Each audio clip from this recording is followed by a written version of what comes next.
Dobrý den. Dnešní Ekomagazín věnujeme návratu papírových sáčků do našich obchodů. Konkrétně v Ostravě se v pekárnách objevily místo mikroténových sáčků. Zákazníci i prodejci si tuto alternativu pochvalují. Papírové sáčky jsou ekologičtější a pečivo z nich má lepší chuť. Ostatně přesvědčte se sami.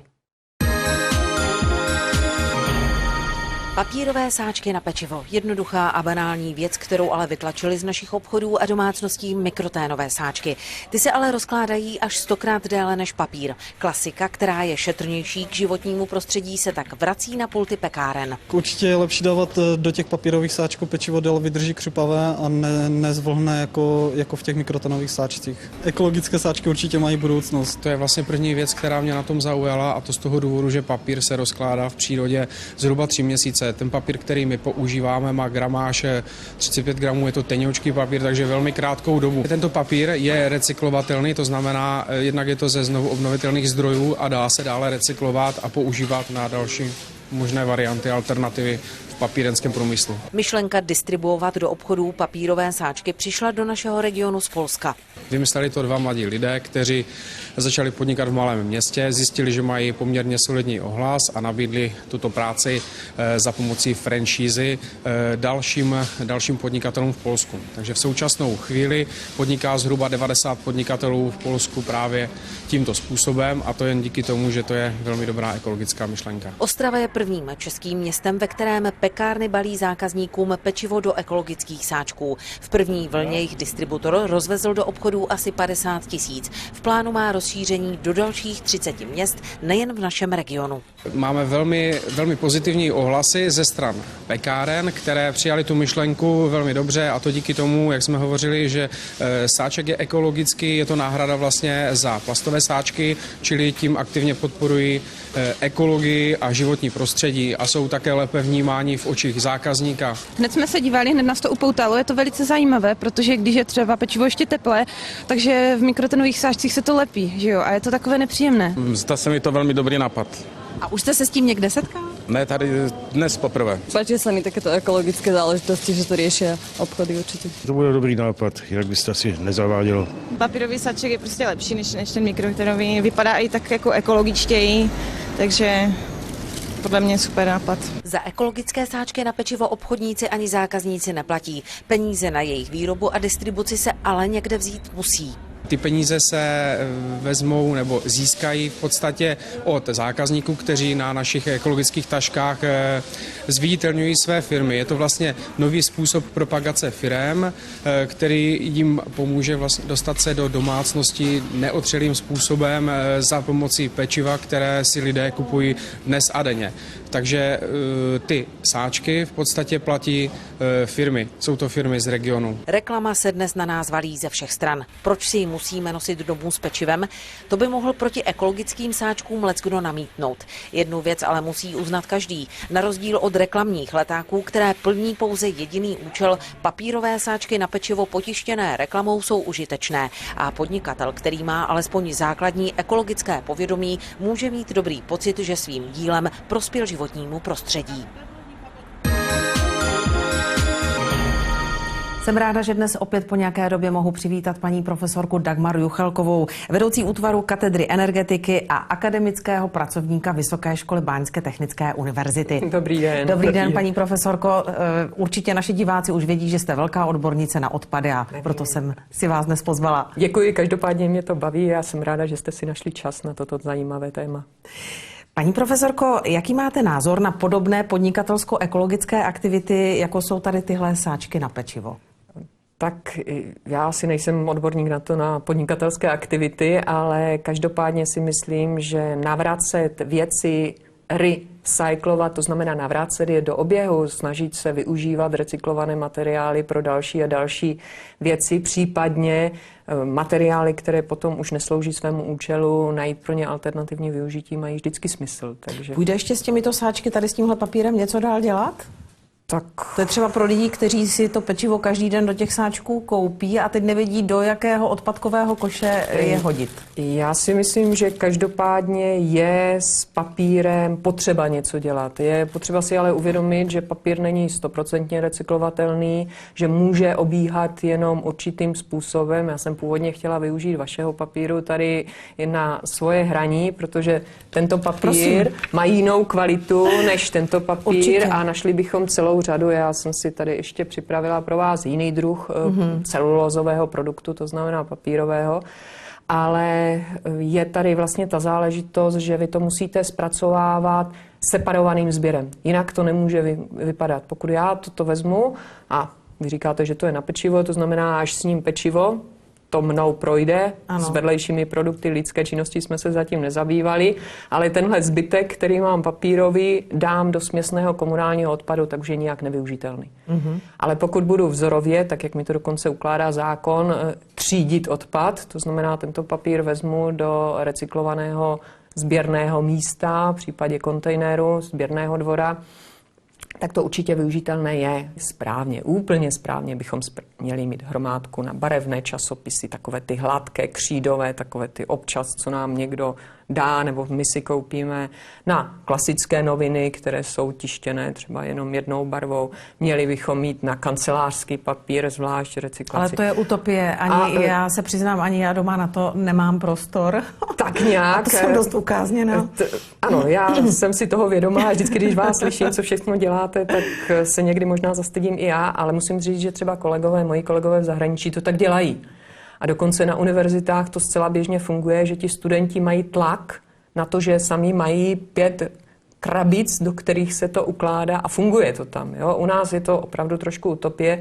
Myslím si, že stačí, že my to aspoň vytřídíme zvlášť, tyto novinové papíry, ale oni se pak na místě vlastním dotříďují. To znamená, ty třídicí linky, které fungují, tak umí i částečně rozstřídit ten A materiál. na co bychom se tedy měli zaměřit nejvíce při takovém tom běžném denním styku? Teď se stále bavím o papíru, jo? To znamená, co určitě bychom neměli spálit nebo dát do směsného odpadu a co je takové jakože vzácná surovina. Vůbec bychom měli začít myslet pozitivně.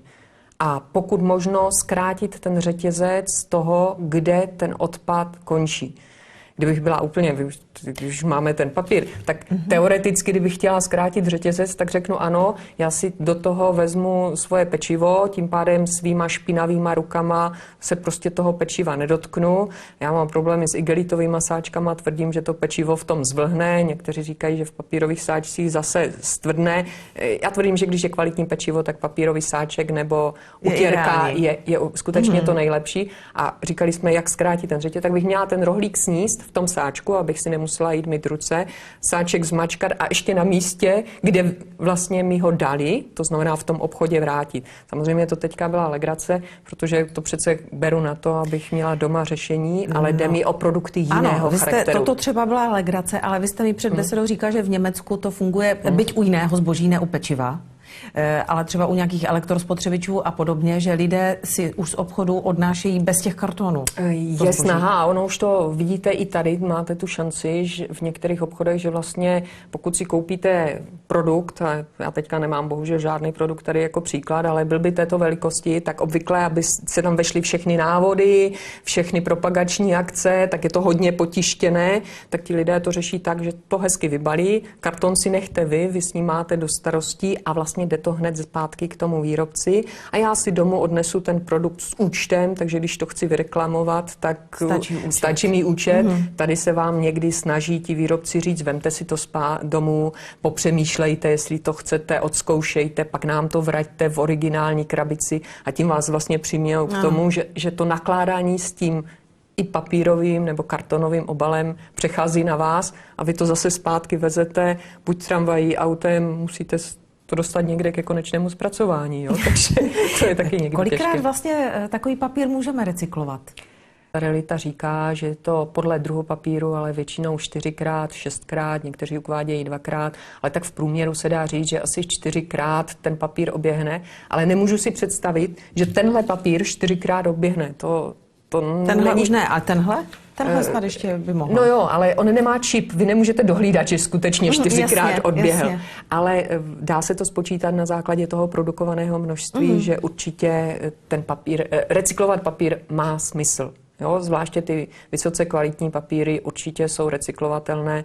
Dokonce děti si hrajou s tím, že si doma vyrábějí ruční papír.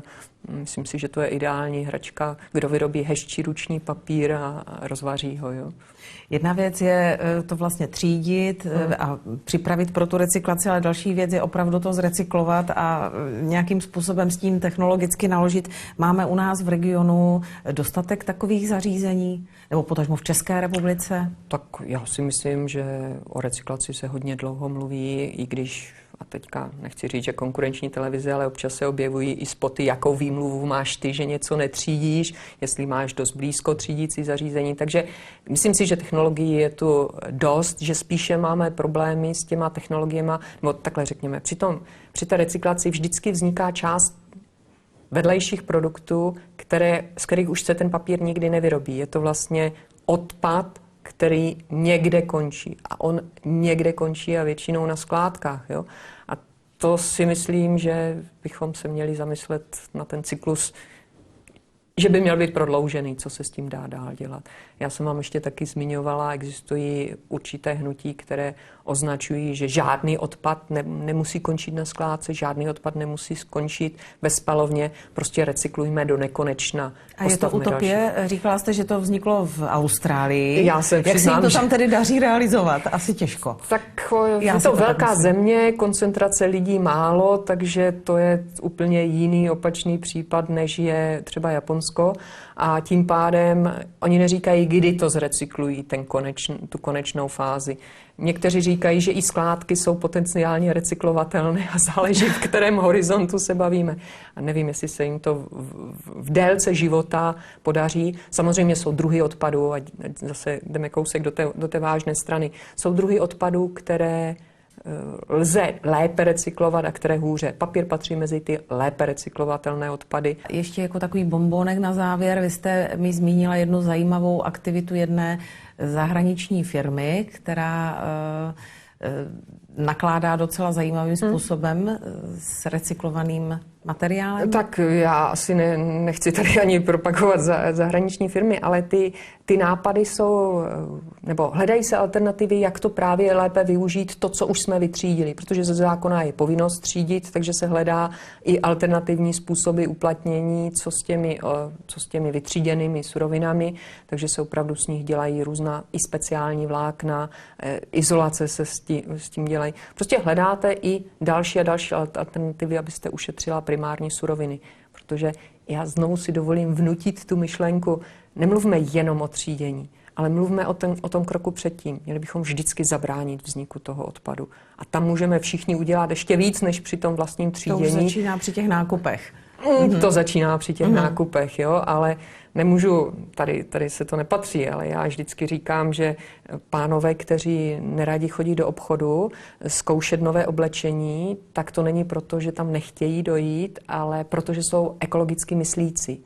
To je jednoduché, oni zabraňují vzniku dalšího odpadu toho textilu a snaží se vlastně ušetřit to životní prostředí další výrobou. Takže bychom měli pouze změnit pohled na ně a vlastně je oceňovat, nikoliv brblat, že teda ty boty jsou prošoupané, kabát bych to chtělo nový. Takže to bychom je vlastně měli chválit za to. Přesně tak. Dobře, já vám děkuju za návštěvu. U nás ve studiu čas utekl rychle jako voda, ale já jsem si jistá na 100%, že se tady opět za nějakou dobu setkáme u dalšího tématu. Takže ještě jednou děkuji, mějte se pěkně, nashledanou. Děkuji, nashledanou.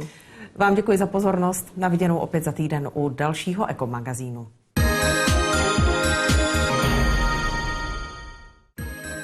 V posledním říjnovém týdnu se vyšplhaly koncentrace prachu nad povolený limit v Ostravě Radvanicích. 50 mikrogramová hranice tam byla překročena během 3 dnů. Jen o málo lepší byla situace v Ostravě Mariánských horách.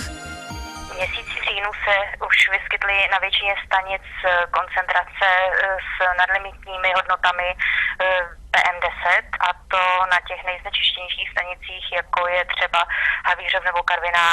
Tomu tak bylo po 3. třetinu celého měsíce. Krom toho jsme v jedné chvíli byli už téměř na hranici vyhlášení smogové situace, ale nakonec k tomu vyhlášení velmi těsně nedošlo.